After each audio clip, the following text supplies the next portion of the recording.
Welcome to the show. All right, I am your host. I am consumer advocate Patrick Mattingly. Thank you so much for being a loyal subscriber to our YouTube channel. And if you're not a subscriber yet, please do me a favor and click on that little subscribe button there. And then, of course, click on the little bell so that you get notified every time we either go live or we upload a video. You'll get notification and you'll get to watch it live, or you'll get to watch one of the uploaded videos. So listen, if you're a podcast listener, do me a favor, subscribe to our channel. We greatly appreciate you being a loyal listener, and we hope that we can continue to bring you great content. I think that as natural as a show progresses, it's only going to get better because we're going to work on making it better. We want to make it so that it is effective, so that it's to the point, so that you can get good, solid information, and you can, call in for help or whatever the case may be. We just want to make it better and more effective as we grow. So thanks again for being a loyal YouTube subscriber and a loyal podcast listener. And of course, if you're a fan of us on Facebook, we appreciate that. And of course, Instagram and Twitter. So, again, my name is Patrick Mattingly. I'm a consumer advocate, and a lot of people say, well, what do you do and what is that? Well, in a nutshell, here's what we do. First of all, if you've ever had a problem with a company and you've spent your money with someone, whether it's an individual or a company, and something didn't go right, and you complained or you tried to talk to them about, what they could do to resolve the problem, and you couldn't get anywhere with it, that's what we're here for. That's really why we're here, is we are here to help you get some results. We want to help you get results with companies that are, not doing the best work out there. Now, oftentimes, somebody may contact us and say, hey, I have a problem with a company, and sometimes we'll actually side with the company, because that's just, we don't want to just always go after companies. We don't just take your story and go, oh, that's it, and go after them. What we do is we get your side of the story, we're going to get the company's side of the story, and then we're going to try to help resolve the problem. And we do it very effectively. We've had many, many cases where people have either contacted me personally or they've contacted the show recently, and most of the time it happens off the air. We'd love to try to solve more problems on the air, but it takes time to build that up, and we solve most problems off the air during the day, and that's what we do. Now, the second thing that we do is if a company, if we find that a company has really done something that is really nefarious and not good and unethical and bad, guess what we do? We're going to expose them as the liars and the cheats and the frauds that they are, so that we can help warn other consumers around the country not to use that company, that they're just not a good company to use. And we want to make sure that we try to help people find good companies. That's the third thing we do. So, oftentimes a lot of folks will say, well, listen, we know that you don't like this company or that company, and, I had a bad experience with this company, or I've had a bad experience in the past. Well, who do you recommend? And so we've put together, and we're constantly building a list of companies that we have extensively pre-screened and very thoroughly background checked. We've actually hired an outside company to background check these companies for us, and we do a very, very thorough job doing it. As a matter of fact, we spend hundreds of dollars on each company that we background check, and we look for the same things that for you that we would look for if it was us hiring a company to do this type of work, or whatever type of work, or whatever type of project that you're looking to have done. So the bottom line is those are the three things that we do. Now, if you have a problem, if you have a situation where you can't get anywhere with a company, do like other people have done. Call into the show. The number is 866-966-2287.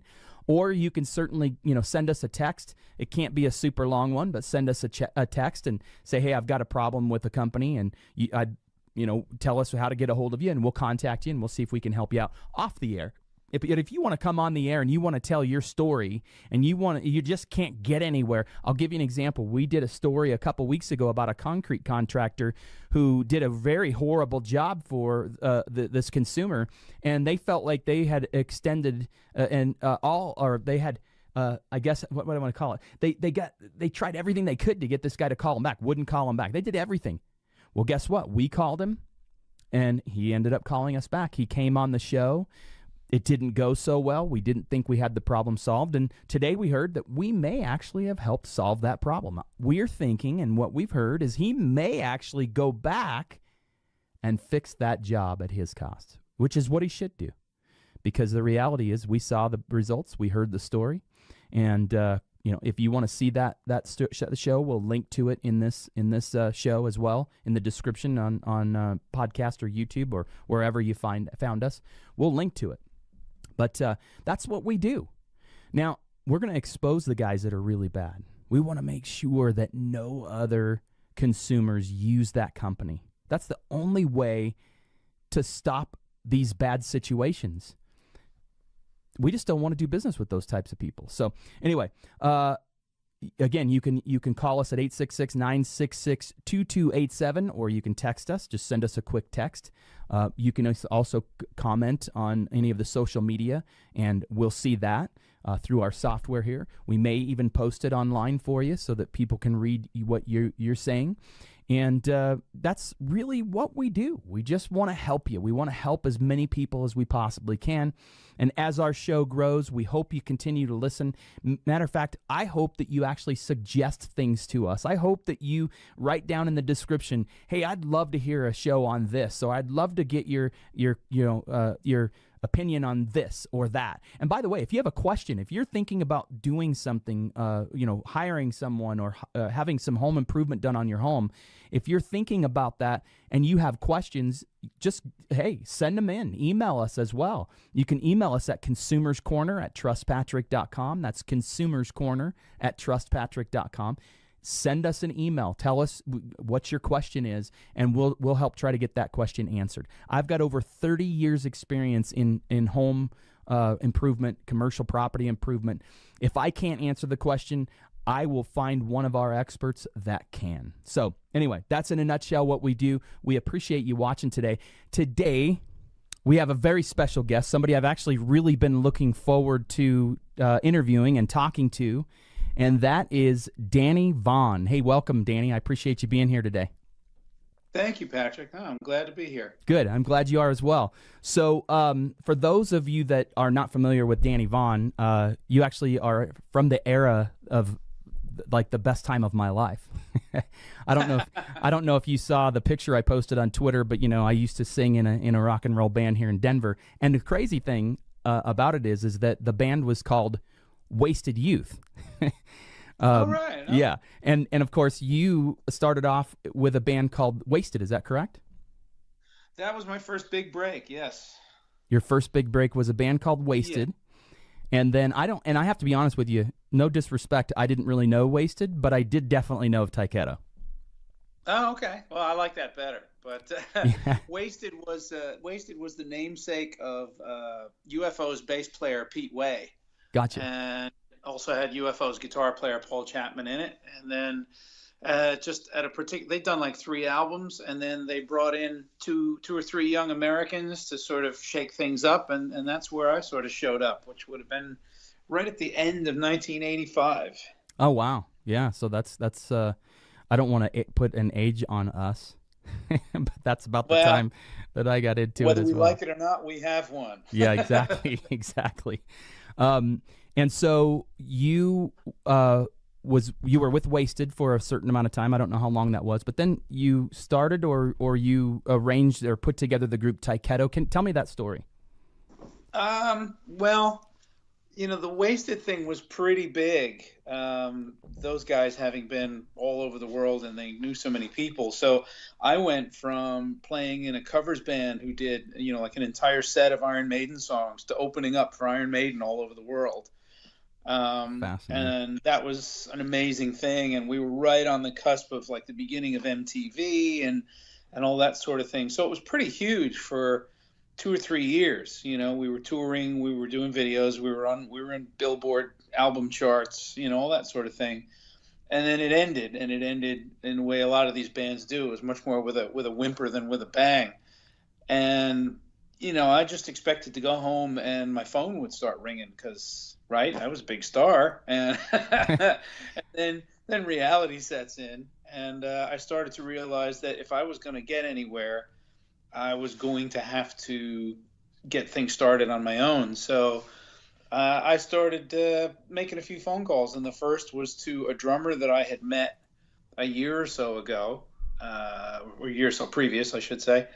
We worked on a demo for him. He was auditioning for Whitesnake, and I think he came in second or third in the audition, and so their loss was my gain, because that's how I ended up with my still best friend and business partner, Michael Arbini, who was the drummer in Taiketo. Oh, wow. Fascinating. That's very cool. And you guys had a song that was fairly popular. I mean, it was a great song, Forever Young, correct? Yeah, that's us. That's you guys. It's so funny because kind of we'll get into the story about when I saw your video regarding Pledge, but when I first saw that, when I realized that you were with Taiketo, I was like, I remember those guys. So that was cool. That was so my era. I loved that. Was my favorite music. I don't think I had. That's probably why I didn't hear of Wasted, because I don't think that I really got into the music industry until I was probably it was about 87, I think. And so yeah, Taiketo's that first album came out in April '91. So we kind of came at the tail end of whatever you want to call that era. Yeah. The era that was ended by they blame grunge, but I don't. No. Yeah, no, I agree with you. I think that's interesting that you say that, because it was about 91. We had traveled doing just basically covers and some originals, but it was probably around 91 that we had a couple of labels come and look at us. And of course, what was funny was, and I would love to get your take on this, but my bass player was kind of in the LA scene, and he claims he knew Guns N' Roses and those guys, and LA Guns and Poison, and he had said, so what happened was these two record labels came out. It was about 91, and one of them said, you guys are, that music scene is on its way out. Another one said, hey, we think we could probably get a couple of albums out of you guys, but we don't like your music. We want somebody else to write it. And so my bass player said, no way, never am I doing that. That's a sellout. And I, from a business standpoint, was like, that's a foot in the door, in my opinion, but I guess he thought differently. And so the band basically just ended up disbanding, and that was the end of it about that time. So I don't know. Now, have you been based out of Denver all this time? Yeah. Yep. Oh, so we can talk about Bangles then, can't we? Absolutely. My favorite place. Oh, yeah. A favorite stop for many people in that time, I can tell you. Yeah. Well, it probably... I can't remember the name of the strip club that was right across the street. But that's what I was just getting ready to say. Came over. I was just getting ready to say it probably had a little bit to do with what was in the neighborhood, and there was two strip clubs. One of them was, I think, called the Penthouse, and the other one was called Shotgun Willie's. Yeah, because I just remember I think we hit the stage and we looked around and said, something's going on here. Either this is the town with the best looking women in the world, or something special is going on here, because the percentage of hotness was a little over the top. Yeah. Yeah, no doubt. I bet. And so, by the way, you are originally from New York City, right? Yes, that's right. Okay. And then now you live in the UK. No, actually, I live in Spain. Oh, no kidding. I'm in the UK right now because I'm working on a new album. But gotcha. I've lived in the south of Spain, in Andalusia, for almost 9 years, and pitifully do not speak Spanish very well at all. It's sad. Yeah. Well, they have something out there called Rosetta. Have you ever heard of it? I know. I don't know. I've tried them. Have it's they really? The sticking with it part that's hard. Yeah, I'm with you on that. I would love to learn Spanish, but sitting down and actually spending the time for me to do it would be almost next to impossible. But anyway, but hey, I so from New York, and then you say you live in the south of Spain. You're in the UK right now. You're recording a new album, and I want to get to that here in just a couple minutes. But we got connected basically because, I don't know if you guys are friends or not, but there's a friend of mine, John, who back in the band days, I think now he actually travels and he works with actually a lot of top acts around the country. And I think he's in the, I don't want to guess what he does, but the bottom line is he's a pretty well-connected guy. And I happened to catch your video that you had literally probably done within minutes. About a company called Pledge. And for those that are watching that hadn't heard of it yet, that watched Consumer's Corner here, Pledge Music is a platform where you can actually go on there and talk about what you're going to be doing, recording a new album or putting out CDs or T-shirts or whatever the case may be. And your fans can actually pledge money to help you accomplish those goals. Is that the best way for me to describe it? Yeah, definitely. I think it's one of the best ideas to come down the pike in a long time, and it takes. I mean, the fact is that as musicians, as artists now, we have to be audience interactive. You know, back in the day, your publicist took care of this, your lawyer took care of that, whatever, and you did selected interviews, but you did not do what we do today, which is selling music door to door. And the way to do that with the way Pledge was set up was not just that. It was really a way of getting everyone involved. I mean, the first they encourage you to make about a 4 or 5 minute video describing what it is your project is that you want help with, where it's come from, what you want to do with it, blah blah. Basically get everybody. When you go to somebody's house and there's a painting on the wall or something, or they've got a guitar, and you say, "Hey, what's that?" It's so much better if it's got a story, and it almost always does. Mm-hmm. People don't buy art unless they can get a story so that they can tell people about when I saw that painting or who did it and, whatever. And that's what this is, and that's something that I felt really strongly about, that I thought this was the way to go. This is a really great way to keep people involved in what you're doing. Yeah. Okay, so I don't mean to digress a little bit, but you Taiketo disbanded. That's correct? Is that the right term for it? You guys disbanded, and then you started doing some stuff on your own? Well, it's kind of been on and off. Taiketo went from 91 to 96 with me. Then I left for a while. They went on with another singer, a great guy by the name of Steve Augeri, who then ended up being in Journey. Oh. And then we got back together around 2004, and it's hardly a full-time thing, but we do it because we still enjoy it. We've still got passion for it. I think we're still one of the best live rock bands you're going to see, and we still just we're actually these days getting stronger, which is really funny to us. We're grateful for it, but we're playing bigger and bigger European festivals and getting around more and more, and it's been great fun. Yeah, that's fantastic. And then that's I was actually reading that, and then I apologize, I'm not remembering exactly, but you went from Taiketo, or you still work with Taiketo, but then you went off on your own, and that's where it comes in as Danny Vaughn. Is that correct? Is that the progression? I've branched out on occasion. I've done 3 of my own solo albums. I've done a couple of project albums. I've guested on some albums, and now I'm doing another solo album. It's just that, generally speaking, I make music that quite often falls outside the circle of what Taiketo does. Mm-hmm. And eventually, I like for those songs to find a home. Very cool.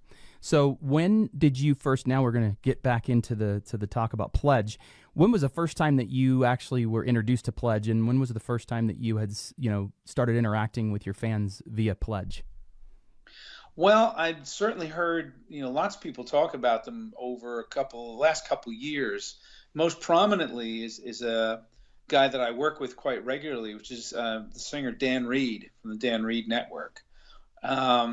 He and I actually do quite a lot of stuff together now. We've become very good friends, and we do this. We're both acoustic players and kind of troubadours. We'll show up at your house and sing in your living room. We just he's unafraid, and he is a tremendous artist and tremendous singer, and he funded 4 different albums and projects using Pledge.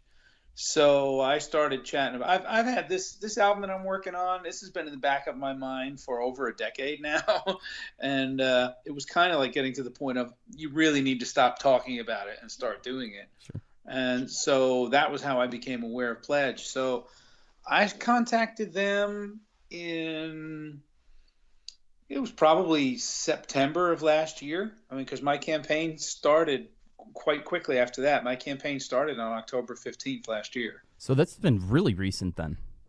Yeah, my first dealing with them. Okay. And so you set up a campaign for Danny Vaughn, and you had all of your fans go there and start contributing to you, and to record your new album, which is called Right. Myths, Legends, and Lies. Awesome. I love that title, by the way. I love that. So, Thank you. so they started contributing to you, and when was the first? At what point did you start realizing, wait a minute, something is not going right here? Well, something's not right. When did you start realizing that? Bear with me while I give you a slightly longer answer, only in case there's folks listening that don't know how Pledge works. Okay. Basically, you set a goal for how much money you need to complete your project. Now, nobody knows that goal, but you and Pledge. The audience doesn't know that goal. You put things that are available to buy, whether it's special items. I had some clothing from back in the day, some leather jackets I used to wear on stage, but generally people are purchasing the album in advance. And they'll purchase all these cool sidebars. I had people that spent a day with me in the studio while I was recording. Whatever you can think of that's fun and doable. So the way Pledge works is you can, as the audience, you can see how high the percentage of your goal has been reached. Mm-hmm. Right? So, and I don't mind talking about the finances of it. My goal was 17,000 pounds. And that's what I needed to make the album I wanted to make, with the right players, the right studio, that sort of thing. And we hit that. Your campaign generally runs for 3 months. We hit 100% in 10 days. Oh, wow. Now, when you hit 100%, yeah, even Pledge was calling me going, wow, this is pretty impressive. When you hit 100%, the way it works with Pledge is they then send you 60% of that money. Now, that doesn't mean that you stop collecting. You can go right on, which is great, because then you can do other things. You can make a video, you can invest in a publicist, you can do all sorts of things. So you get 60% up front to get you going. Then it's your responsibility as the artist to fulfill all the pledges that people have paid for. And when you've done that, they send you the rest of the money that you're due, minus their commission of 15%. It's all very straightforward. It makes good sense. And, they have a platform in place that makes a lot of the headache go away as far as keeping track of I had 740 pledges. So keeping track of everybody, exactly what they ordered, all that sort of thing. It's all done. They've got a good system for that. And a fairly good outreach for, looking for new people as well. So everything was going fine. And so I hit my goal. I waited a couple of weeks because they said it might take about 2 weeks. And then I waited 3 weeks. Then I waited 4 weeks. And so basically they weren't sending me any money. And I set this whole campaign up with the understanding with them that I would need that by January 26th. I booked the studio time. That's when I was going in. I didn't receive any money from Pledge until December 13th. And that was after an awful lot of, emails going back and forth and, come on, guys, what's happening? All this sort of thing. I was getting pretty nervous because they were supposed to send me, I think it was 10,200 pounds. I got 3,000, which didn't even cover the studio time that I booked. And then 2 weeks later, some more excuses, then another 1,000. Anyway, I got a total of 5,000 by the time I was walking into the studio.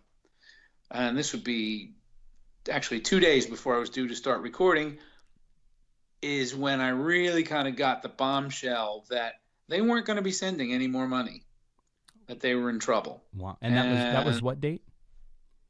That would have been like the 24th of January, because I made my video on either midnight at that night or just after. So it was around the 25th that I made this video, because I felt obligated to explain to the fans what was going on. And because it was going to come out. Mm-hmm. And I spent the night with my wife soul searching. Can we, if we have to, can we complete this album without them? Because it really doesn't look like they're going to, after all this, they're going to come up with the money they said they would. And, And did I was just determined. did they even say Merry Christmas? Yeah, not much. Yeah.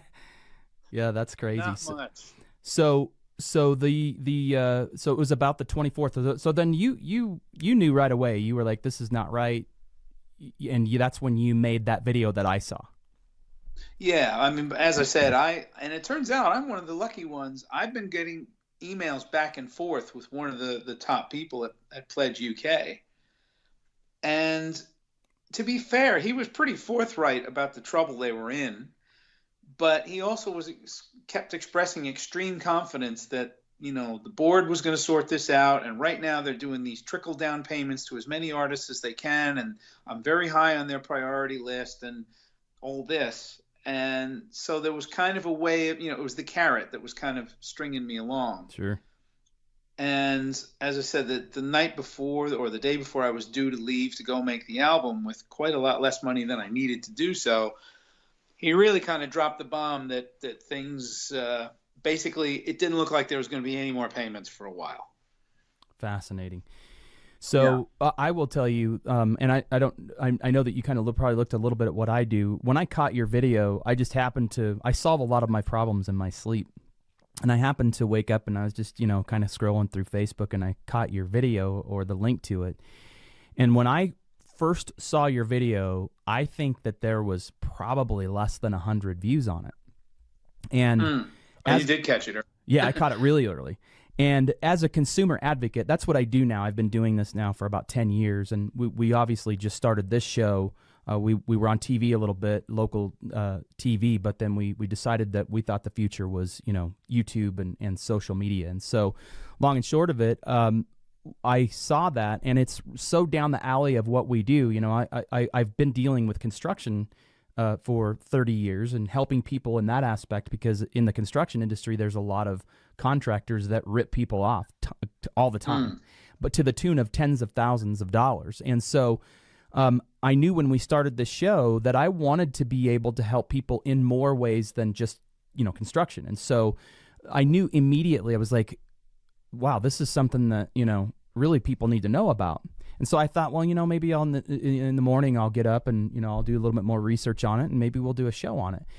And probably about 2 or 3 hours later, I kind of flipped through again and I caught your video again and it had over 1,000 views. Yeah. And I started realizing, okay, wait a minute, maybe I better not miss this, because I want to help as many, people as I possibly could. And that was my initial instinct, was how can I help, in any way that I could. And so I had to learn a little bit about it. But then I think, I can't even remember the numbers now. I think your video that you did is up to well over 20,000, views at this point. Yeah, it was like 26,000 a couple days ago. Yeah. I think that was the last time I checked. And so that was a real shock, I got to tell you. Yeah, I bet. And it just goes to show that, people, it's an important factor. Is the point is that the number of views to me equates to the amount of people that are vulnerable to getting hurt in some way, fashion, or form. Whether it's the musician or whether it's the consumer or your fans contributing money. And so I wanted to be able to help. And the funny thing is lo and behold, you were able to help yourself a whole lot more than I was able to help. But well, strangely, of all the things that happened, strangely enough, my problem, if you were going to have the problem, the timing couldn't have been better for me. It's very unfortunate for so many bands that I've now been in touch with. And I became aware of you through Ian with Jesus Jones. Mm-hmm. And, I think they're owed somewhere between 4,000 and 6,000. And, basically if Pledge had been able to give me that 60% up front, then I would have just gone on and made my album, done what I had to do. I would certainly have had to reach into my own pocket to finish, but that was expected. Mm-hmm. And then in June, when everything was fulfilled, I'd be knocking on the door. Now, I ended up raising £26,000, way over what I thought I'd get, of which I was due about 21. So if they had managed to pay me the upfront money as they were supposed to, I would be right now blissfully unaware. Sure. I think a lot of people probably would have been, right? there was anything wrong. Come June, I'd have been stuck. That would have been all the money I ever would have gotten, like Jesus Jones, like apparently hundreds of other bands that I've been hearing from, that just never got their final back payments. So in a way, this happened. If it was going to happen, it was the perfect timing, because what I did in the video was just I just made it to reach out to the people that, I felt responsible to. That, it was my reputation. I was the one that asked them to put their money up front and trust in this company. And so the only thing I could think of to tell them was, look, get out there, call your credit card companies. They may not pay me, but they will pay MasterCard. Yeah. Yeah. That's not, credit card fraud is not something you want to go down for. Sure. So, that was the only thing I could think of. And lo and behold, it worked.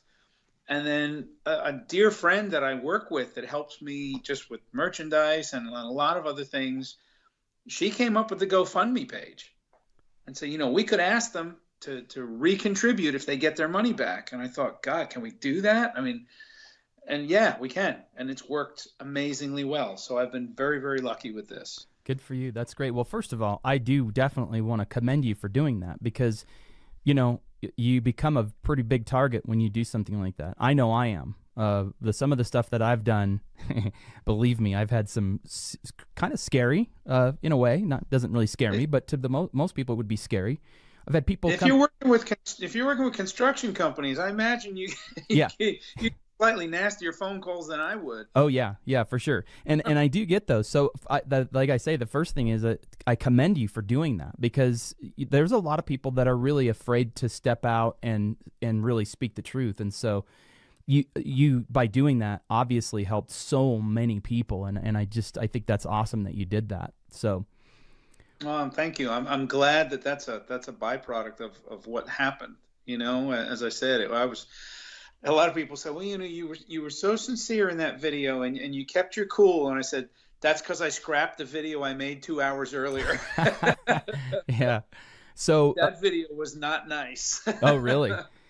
So let me ask you this. Have you had any negative, have you had anything that kind of concerns you because of the video, or have you had just generally just great feedback from it? No, it's almost all been great. There were like 2 people that said, "Oh, you better lawyer up, buddy. They're coming for you," sort of thing. And then they took those posts down themselves. Later on, they just disappeared. And I just think, people didn't really. I think it was a case of people thought there was this one guy just whining in the corner, sure, that something had gone wrong for him. But anybody that actually followed the story, because it was being covered by Billboard. It was being covered by, is it Left Sets that did the articles? Some pretty big people. It's big journalism now. And it just started to come out that it's endemic. I mean, I shudder to think, if you're talking about like average, the bands I've talked to are owed on the average of 3, 4, 5,000. But add that up. What if there's 100 of them? What if there's 1,000 of them? I know that the Billboard article talks about a band called Ogre that is owed 100,000 from Pledge. Wow. I don't even know if that's possible. So yeah, that's just mind blowing. So this is turning into a big thing, and I didn't set out to sort of be Don Quixote, but if if the helmet fits, I'll put it on. Sure. Good for you. Well, and I'll tell you, that was the goal. Like I said in the beginning, my goal, and I think you and I had emailed back and forth originally, and but my goal was to try to help get as many people aware of it as possible. And I think we did a little bit. We were able to get some traction and try to help as many people as we could. I still have yet to hear from Pledge, which, to me, I guess to them, I'm just this little small fry, but the reality is that, news spreads. And I've said to them multiple times, just come on the show and set the record straight. And since they won't, I can tell you, I've had multiple experiences where, companies or contractors don't call me back. And the reality is that really tells a lot about somebody without having to say a word. If they're not willing to come on and at least, and not even necessarily with me, but anyone else, and at least set the record straight. And I've seen some articles where I think on Twitter they posted they're really sorry, but it still wasn't any resolution, you know. Yeah, well, I was going to say you shouldn't take it personally because they have issued 2 public statements, but they have refused everybody interviews. They won't interview Billboard. They won't, lots of people are trying to reach out.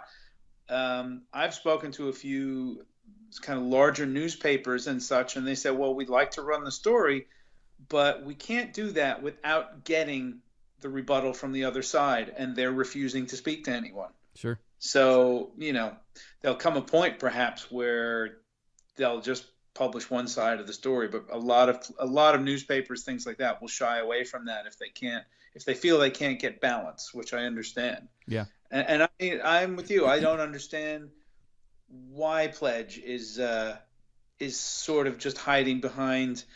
The 2 statements they've issued have been pleasant enough, but for me, it just kind of reeks of kind of corporate doublespeak, and it's not really addressing what's going on. I can tell you that they were telling me in November that they were hanging a lot of their hopes on this prospective buyout that was coming on. These people that were going to take over their debts and all that. And again, it was the email I got just before I left that said, well, that didn't come through, so we really don't know what we're going to do now. There's no money. Yeah. So, and they're still kind of promoting that they're, looking for prospective buyers. And I'm thinking, are you going to find prospective buyers that are willing to take on a company that potentially could be facing, international fraud charges? I could be wrong about that, but it doesn't look good. That's Sure. for sure. Yeah, exactly. Well, and that's the thing too, is that, I mean, operating any company, and now if they're taking 15% off of the top, 15% is not really a lot of money to operate a company. Not saying that they should take more, but the reality is that the business model. I love the whole concept of Pledge. I looked at the website. I looked at everything that they do. I love the concept, like you said earlier. But the reality is that to operate on such little profit is probably pretty tough. So then now to top that with trying to find a buyer that's going to buy something that's got a very small profit margin as it is, and that's already hundreds of thousands of dollars potentially. I mean, obviously neither of you I know the exact number, but a company that's potentially hundreds of thousands of dollars already in debt sounds to me like it's probably not going to be a very good. It doesn't look like it's going to happen. I mean, that would be my guess from a business standpoint. Right. And I'm sure you're aware, but the audience may not be, that I think day before yesterday, Pledge stopped doing business. They're taking on no more new clients. They are accepting no more money for and that includes for ongoing Pledge campaigns. So all the bands that are with Pledge, and there must be thousands, suddenly are stuck in the middle of their campaigns with no money coming in whatsoever. Wow. And in an industry that's already is tough. It's already an industry that's tough, and it's been turned over on the top of its head just in the past 15 years because of online, and the internet. It's already a tough business, and then it's like adding insult to injury with that happening. Well, I mean, what I find so frustrating is that people don't seem to be learning. Well, I shouldn't say people. Business people don't seem to be learning. I have this sort of funny little mantra, which is that, our parents' generation got into business to make a living. Nowadays, people don't get into business to do anything but make a killing. Yeah. And there's a very different attitude there. And I don't fault that, except that, look at, there's no such thing as job security anymore. Businesses are just taken over and then taken over and then taken over, and everybody's promised it'll be fine, and then their 401ks disappear, and they're made redundant. And it's just in any industry you can think of, because nobody's in business to be in business anymore. Yeah. And you get these companies that turn themselves over to board of directors that have no interest in the product. They have no interest in any of it. And this is what I find so ridiculous, is because the music industry has just shot itself in every foot that it has already. All these big record companies that are complaining people aren't buying music, it's their fault. They need to stop complaining about it. They created this. Yeah. When I bought my first CD, probably, what was it? It was Rush Signals, I think. I think that was it. It was either that or it was Brothers in Arms by Dire Straits. First CD I ever bought. It was $18. That would have been 1987, 88, something like that. Yeah. How many years later, and CDs are still $15, $16? Yeah. Yeah. These companies have learned how to manufacture. I can't do it, but these companies learned how to manufacture bulk CDs for what would be $1 full cost, and they refused to lower the prices. You had the occasional artist like Tom Petty who came along and made a deal with their record company and said, you will not sell our new CD for anything more than like 10 or 11 bucks. So greed kills the record companies. So now along comes this pledge idea, and they're not the only ones doing it. It's a great platform idea. There's companies like Indiegogo, there's CD Baby, they're out there. And it's, in a time where musicians are desperately searching for our audience because, we don't have a machine to take us there anymore. It's so disheartening when apparently the same people come up with a great platform that really works for how music is being made today, and they screw it up by getting greedy again. Yeah. It blows my mind, because what I do know about what Pledge did is that they got way ahead of themselves. At least this is the UK. They got huge corporate offices in Covent Garden, London, which is absurdly expensive. They hired on a bunch of people at very high payrolls. And like I said, it all suddenly shifted from being a company that was all about being the next thing in music to being a board of directors that would sit down and make decisions about profits. Yeah. Yeah. That's all it came to. You're never going to win. And the sad part is those people, those board of directors, they're just going to move on to the next company. They're not affected by this. Right. Yeah. That's the sad But thing. what happened is that the trust of the music buyer, the musical community, has been hurt. And I know that might sound, I don't know, a bit hippie-ish, but when you do what I do and you start, like I say, it really is music door to door. I know most of my fans. I can probably recognize my fans facially. You meet them on Facebook, you meet them at shows. There's an interaction there. I know them now. Mm-hmm. It wasn't like that 20 years ago. They were invisible. Right. But that's not how it is anymore. And what they did proves what the community's capable of. I mean, in a sense, accidentally, we started a landslide because lots of other bands and a lot of bands read what happened and canceled their pledge campaigns. A lot of other bands did what I did and told their fans, get your money out while you can. Call your credit card companies. And now the company's not doing business. I didn't really want to do that. That wasn't my goal, because they've betrayed our trust. So now a lot of people may not want to use this format no matter who it is. Yeah. They'll think, I got burned on that, so I might not go with Indiegogo or anyone else for a while. And who could blame them? Yeah. And that, I think, is their greatest shame, because we really do need each other as far as, again, this musical community. Yeah. Because we are now amongst an entire generation of people that have never paid for music. Therefore, they don't understand that it has actually any value. Yeah.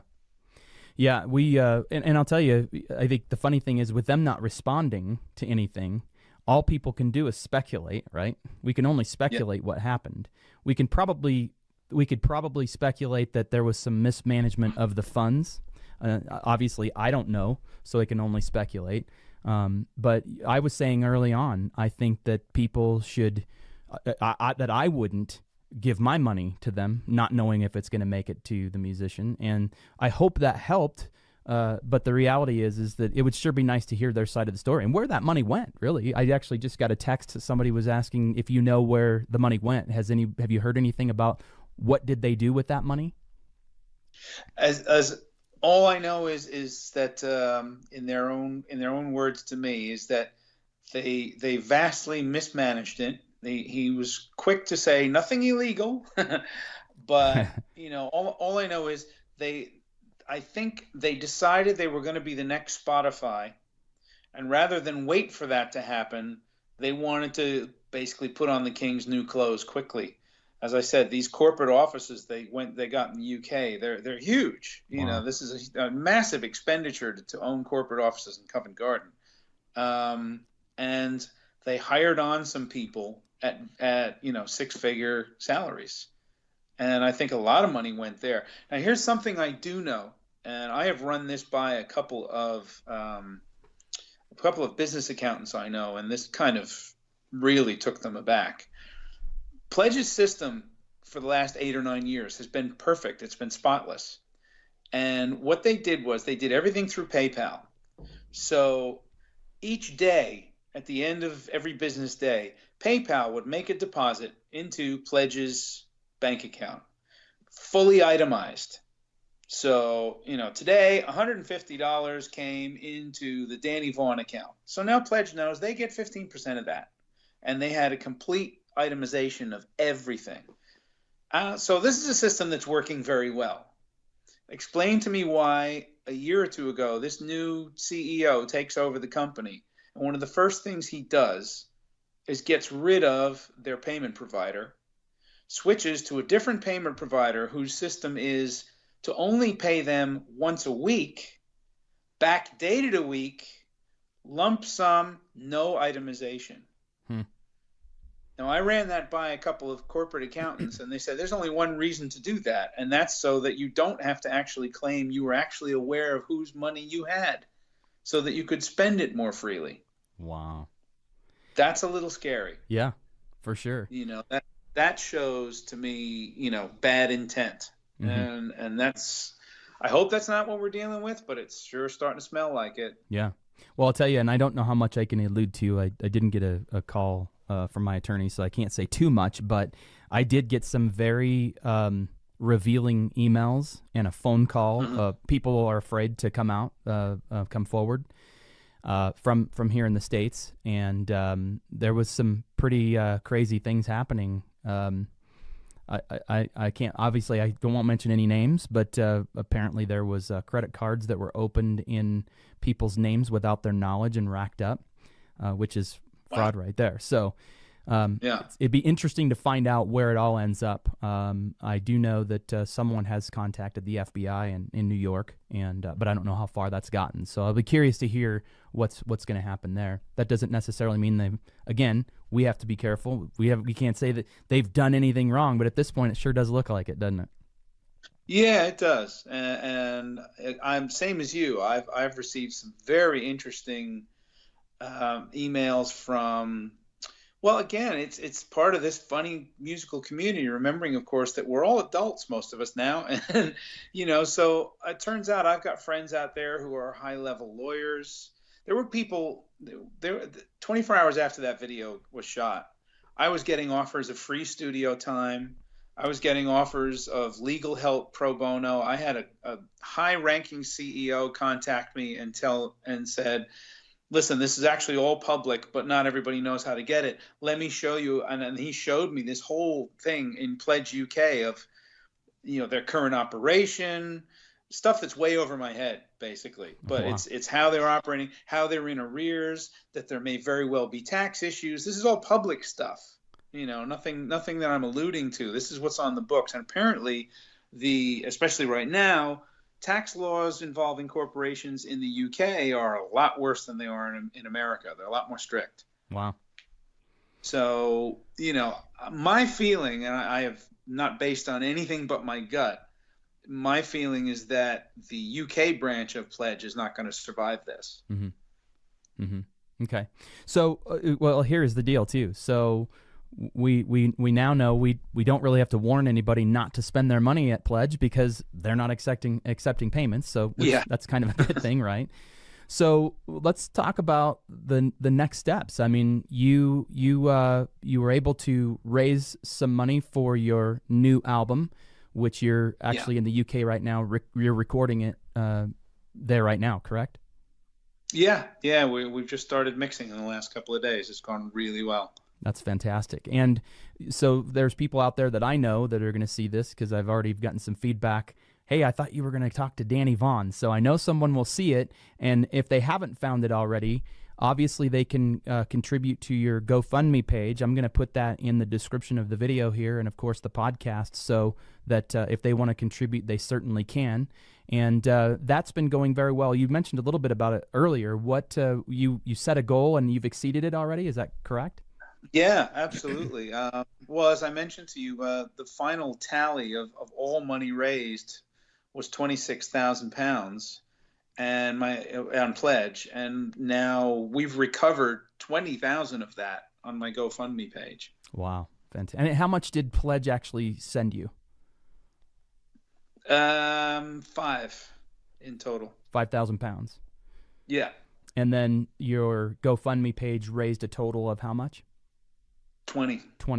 And so it's still growing. And still growing. And so you've exceeded that goal. So, I mean, as a fan, I would be curious to know, what will you do with the extra funds? Will you do, more songs? I mean, what are you thinking? How will you do that? Well, let's hope I don't need it for lawyers. No, it'll enable me to do things like I'll be able to get a publicist to help me kind of get the word out about the album. It might enable a video. It's going to enable a couple of album-related merchandise ideas that I'm going to make, available to fans and things like that. So it's going into even potentially, some touring. Oh, fantastic. I'm no doubt there'll be some ideas I haven't come up with yet, but it's going to go into what I do is circular. It keeps me alive, keeps me breathing. So it's all, it's not a sideline. This is it. This is all I do. So it'll go into just kind of keeping it rolling. And I have learned an incredible lesson about, the power of all of us put together, and that I discovered that my fan base reach was a whole lot better than I would have realized. So I may be a lucky person in that I may be in a position of, next time I want to do a project, of just handling it all myself and not having to go through a company for publicity or something like that. That's fantastic. Congratulations on that. So thanks. Tell me, for those that are not aware, tell us a little bit about your new album and what you what it's about and what you hope to accomplish, all that good stuff. Well, the hardest thing about that, I ran into somebody here the other day, and it's, what are you doing in town? It's all making an album. Oh, you're a musician, yeah. So what kind of music is it? And I went, it's basically, this album has been a bit of a dream of mine. If anybody's familiar with my solo stuff, on every album I put out, there's always a couple of left turns. There's always a couple of oddballs, I call them. And this is basically an entire album of oddballs. These are my orphans, and these are songs that over the period of, many years in some cases, I've never really had a home for them. They're, Taiketo is a straight AOR classic rock band, and this is not that. This is something else. And it's kind of me sticking my toe in the water and thinking, maybe just for a minute, I'll be presumptuous enough to stand toe to toe with some of my heroes. People like anybody from Sting to John Hyatt to Tom Petty to Bruce Springsteen, whatever. I'm making an album, I think, that is of that kind of caliber. But musically, it's so stylistically all over the place because it's all these songs have been cultivated. One of the songs on the album is actually the first song I ever wrote. So you're talking 40 years ago, and I've changed. It's not the same song as when I wrote it. I've learned a lot more about music since then, but it's so far, a lot of the players, it's one of their favorites on the album. And so it goes everything from there to a song that I wrote in December. My mother, in the middle of all this, my mother passed away. Oh man, I'm sorry to hear And that. so I suddenly had to go to Florida. Thanks. I had to go to Florida and deal with that. And again, with all this pledge stuff happening, and a song came out of it. Just came very quickly. And so that's on the album too. So it's really all over the place. Wow. But it's definitely a singer-songwriter type of record. Excellent. I can't wait to hear it. It's exciting. Oh, thanks. Yeah, I can't wait to hear it. So, well, that's awesome. I really seriously appreciate you coming on, and I hope that anyone watching will contribute and help you get this all finished and help you do whatever goals you have, whether it's touring. I hope you come to the States. If you come to Denver, I'd love to meet you and let me know when you're going to be in town. That'd be fantastic. Well, it's not out of the question, actually. I got relatives not far from you. Oh, cool. Where at? Yeah, family in Longmont. Oh, yeah. I'm very familiar with Longmont. Yeah. Yeah. My uncle and aunt are out there, and several of my cousins are out there as well. Oh, fantastic. So odds are good then that you'll be coming to Denver. Yeah, I'd like to. It's been a long time. I'll tell you that. That'd be great. That'd be great. Well, hey, thanks a million for coming on the show. I really appreciate it. I hope that we can help more people. I hope that we can, somehow through all of this, in the end, we can direct people someplace that will help musicians connect with their fans or whatever the case may be. But really, really appreciate the fact that you went on there and did that video and put yourself out there to do that. That was really a noble thing for a lot of people. So thanks a million. Well, for that. thank you. I'd like to return the compliment and just say that it's what you're doing is difficult. And I appreciate it because I don't know how many times any of us get into a situation where like, God, I just don't know how to deal with this, whether it's something in your home or whatever, we're all just trying to get through life somehow. And when this stuff pops up, it's all the extra stuff that really puts stress on our lives. So if people know where they can reach out to find out answers, stuff like that is a blessing. So I think it's pretty cool what you're doing. Thank you very much. I appreciate that. Thanks so much. So, hey, thanks for joining us, and I'm sure we'll be in connection soon. And folks, if you've been watching, thanks so much for watching. Make sure you subscribe to our channel. Please make sure that you subscribe to our podcast, and I hope to have you on again, Danny. Thanks so much.